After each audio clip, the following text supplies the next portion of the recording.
주말 영상에도 말씀을 드렸었죠. 그 부분이 지금 어느 정도 나와주고 있다. 이게 여기서 끝났냐는 아닌 것 같고, 추가로 한 번 더 크게 하락이 나온다던가 눌림목이 나와준다면은 재차 대기 매수세를 예상하고 공략할 만한 섹터다라고 생각하시면 좋을 것 같습니다.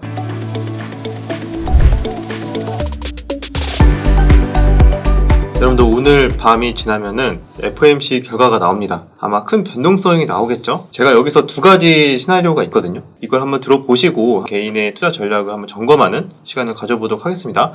예상되는 시나리오와 추가적으로 최근에 역시 잘 버티는 섹터는 무엇인지, 큰 변동성이 있음에도 불구하고 이쪽 섹터는 좀 당분간 봐야 되지 않을까라는 것들이 있으니까 그 부분까지 정리를 하면서 마무리하도록 하겠습니다. 자, 일단은 오늘 삼성전자가 신저가가 나왔어요. 장중에 55,000원까지 찍고 55,300원에 끝났는데, 이 300원이라는 가격도 사실 신저가예요. 그래서 이게 이미 코로나 이전 가격대까지 다 떨어진 상태고, 반도체 섹터도 안 좋고 여러 가지로 우리나라 전체적으로 좀 안 좋은 상황이긴 합니다. 그럼에도 불구하고 FOMC 이후에 과연 재료 소멸로 반등이 나올 것이냐, 우리가 다 이미 예상하고 있는 금리 인상을 하고 나서, 또는 예상과 벗어나서 1%포인트를 만약에 인상을 하면서 한 번 더 충격을 가할 것이냐, 두 가지가 이제 우린 예상을 할 수 있잖아요.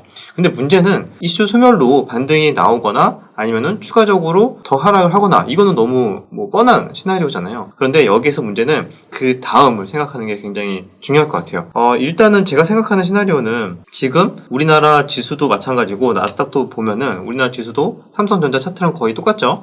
쭉 빠지다가 지금 전저점 부근까지 거의 다 왔거든요. 삼성전자는 살짝 이탈했지만 지금 2300 부근까지 거의 다 하락을 한 상태고, 미국 나스닥도 최근에 많이 빠진 상태. 그러면은 FOMC에서 예상대로 0.75%포인트를 인상하게 된다면은 과연 시장 참여자들이 겁을 먹어서 던질지, 이거 단기적으로 이슈가 소멸이 됐으니까 기술적 반등이 나올 구간이다 라고 매수를 할지, 거기에서 이제 갈림길이 서 있거든요. 제가 생각한 두 가지 시나리오는 이거예요. 이슈 소멸로 반등이 세게 나오는 경우, 뻔하지만 여기에서 한 번 더 크게 미는 경우, 한 번 더 크게 미는 경우는 뻔하지만 반등 나오는 척 했다가 마지막까지 계속 매물이 나오면서 전저점을 이탈한다던가, 예상보다 좀 더 높은 1%포인트 인상을 하게 되면서 한 번 더 충격을 가한다던가, 여기에서 인상을 하고 나서 원래 추가적인 또 멘트가 중요해요. 파월이 똑같이 인상을 하면서도 앞으로는 속도 조절을 좀 하겠다 라던가, 아니면은 내년에는 어느 정도 금리 인하에 대한 힌트를 준다던가, 이런 식으로 살짝 비둘기적인 멘트가 섞이면은 기존대로 이슈 소멸로 반등이 세게 나올 수도 있는데, 그대로 인상할 거 인상하면서 말로도 여전히 굉장히 매파적인 모습들, 추가적으로 강력하게 인하를 해야 된다, 여전히 인플레이션은 전혀 잡히고 있지 않다 라던가, 이런 식의 멘트를 추가적으로 얹혀준다면은 시장은 오히려 이슈 소멸이 아니라 한 번 더 하락 충격으로 받을 수가 있거든요. 그러면 이미 내가 가지고 있는 종목은 어쩔 수 없고, 만약에 내가 앞으로 좀 대응을 한다면은, 저는 이제 두 가지로 생각을 했는데, 자, 첫 번째, 이슈 소멸로 반등이 나왔을 때, 이슈 소멸과 파월의 비둘기적인 멘트로 인해서 반등이 세게 나왔을 때는, 그때는 단기 반등 구간, 그러니까 베어마켓 랠리처럼, 예전에도 한번 베어마켓 랠리로 중간에 기술적 반등이 잘 나온 적이 있죠. 아마 8월 달에 잘 나왔을 텐데, 자, 이 정도까지는 모르겠지만 아마 요 FOMC 이슈를 보고 계속 위에서부터 공매도를 쳐온 물량들이 있을 거예요. 그래서 그 물량들은 FOMC 전후로 해서 쇼커버링, 다시 매수하는 과정들이 수급이 들어올 수가 있습니다. 쇼커버링이 들어온다고 해서 과연 그 물량만으로 추세를 바꿀 수 있을까요? 완전히 상승 추세로? 그건 좀 힘들겠죠. 그러면은 추세를 바꿀 만한 굉장히 큰 호재가 나오지 않는 한, 이슈 소멸 이어서 반등이 세게 나오더라도 기술적 반등이구나, 오히려 고점을 높이는 게 아니라 고점을 낮추고 맞고 떨어질 수 있겠다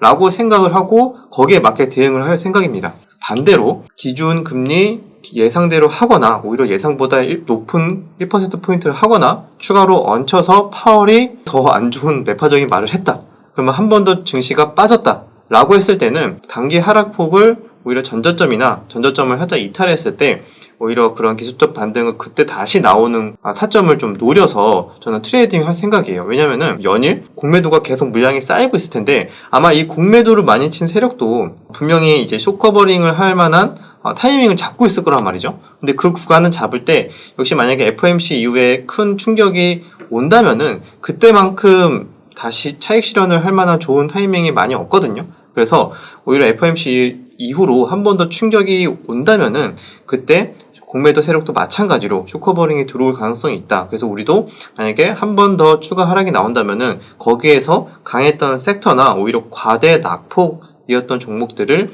약간 기술적 반등을 노리는 그런 전략으로 저는 새롭게 시나리오를 좀 짤 것 같아요. 그러면 이것도 마찬가지. 그러면 그때 한 번 더 하락을 하고 나서 반등이 나오는데 이 반등이 또 과연 추세를 바꾸는 강한 반등일까요? 이것도 결국에는 기술적 반등 구간이라고 보고 고점을 높이는 것보다 고점을 낮추는 선에서 조금 차익 실현이나 트레이딩 관점으로 일단 접근을 할 예정입니다. 9월이나 10월 전에 굉장히 추세를 강하게 돌리기에는 좀 모멘텀이 부족하지 않나. 그나마 뭐 전쟁 이슈가 해결된다던가 여러 가지 뭐 비두기적인 그런 완화 그런 것들이 나와야 되는데 방금 뉴스만 봐도 푸틴이 추가적인 징집을 한다는 뉴스가 나오고 있고 푸틴이 계속 전쟁을 지금 그만둘 것 같은 시그널을 아직 보여주고 있지 않기 때문에 여전히 계속 보수적인 관점 따로 호재는 없다. 그나마 호재라고 본다면은 뭐 인플레이션이 피크아웃이 보인다 이거지만 사실 이거는 어느 정도 예상이 돼 있고 지금 시장은 인플레이션 피크아웃보다 경기 침체에 많이 초점을 맞춰주고 있어요. 저번 주에도 운송업의 대표적인 페덱스가 마이너스 20% 이상 하락을 하고 최근에도 더 추가로 하락을 했어요. 그러니까 이게 어떤 걸 의미하냐면 그냥 운송업이 떨어졌네 뭐 이런 걸로 그냥 받아들이는 게 아니라 실적 전망을 예상할 수가 없다. 아시아 쪽에 대한 긴축 정책이나 이런 것들을 계속 할 거다라는 메시지를 줬는데 운송업이 대표적으로 경기 침체의 약간 선행 지표로서 활용을 할 수가 있거든요. 물론 지금 다 반영됐다라고 말씀하시는 분들도 있겠지만 현재 투자 심리상 경기 침체 이후에 종목들의 실적을 다 까보기 전까지는 어느 정도 한 번 더 하방 압력이 레벨이 한 번 더 다운될 수 있는 그 여지가 좀 룸이 남아있지 않나 좀 개인적으로 생각을 하고 있기 때문에 여전히 9월, 10월은 계속 보수적인 관점 FOMC 이후에 혹시나 기술적 반등이 나오더라도 추세 전환이다 이제 가자가 아니라 이런 기술적 반등 구간에서 비중을 정리한다던가 트레이딩 관점으로 접근하자라는 게 제 개인적인 대응 전략이기 때문에 여러분들 생각도 다르실 수 있으니까 가볍게 참고를 하셔서 체크해보면 어떨까라고 생각이 들어서 공유를 해드렸습니다. FOMC 관련된 이슈 대응 전략은 이제 이 정도까지 정리를 하고 최근에 좋은 흐름이 나왔던 거 가볍게 체크해드릴 텐데 제가 주말 영상에서 강하게 얘기했던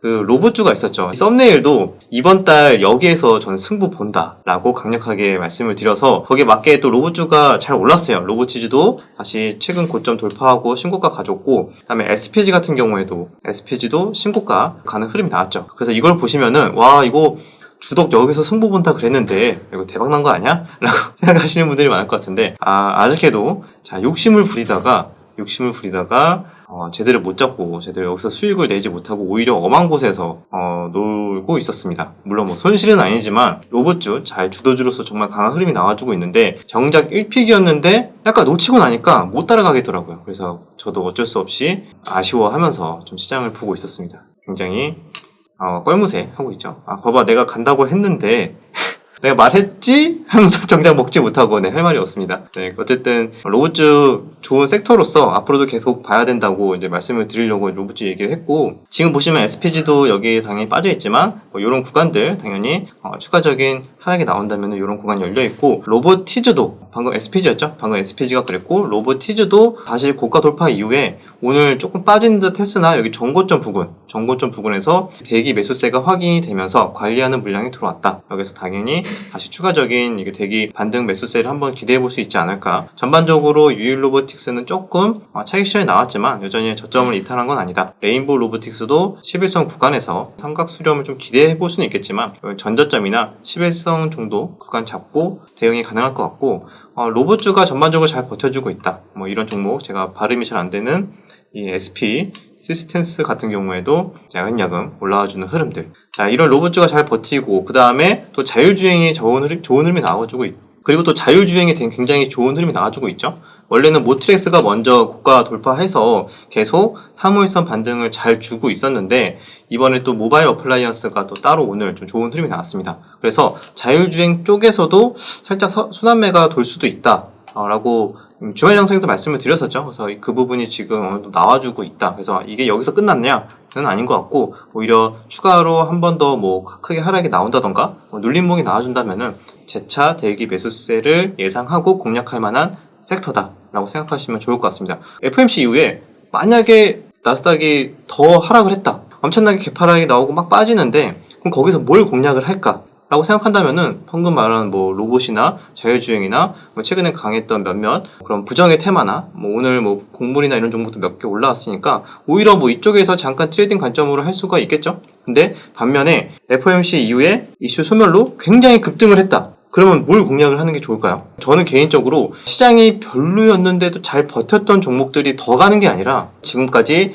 그런 불안감 때문에 많이 빠졌던 섹터들, 그러니까 과대 낙폭으로 빠졌던 섹터의 수급이 분산되기 때문에 물론 그렇다고 해갖고 로봇주가 뭐 빠지거나 뭐 그 정도까지는 아니겠지만 상대적으로 수급이 소수 섹터에 몰리는 게 아니라 그동안 많이 약했던 반도체나 뭐 과대 낙폭이었던 일부 기술주나 이런 거에 전반적으로 수급이 퍼진다. 많이 빠진 종목을 공략하는 게 오히려 좋을 수도 있습니다.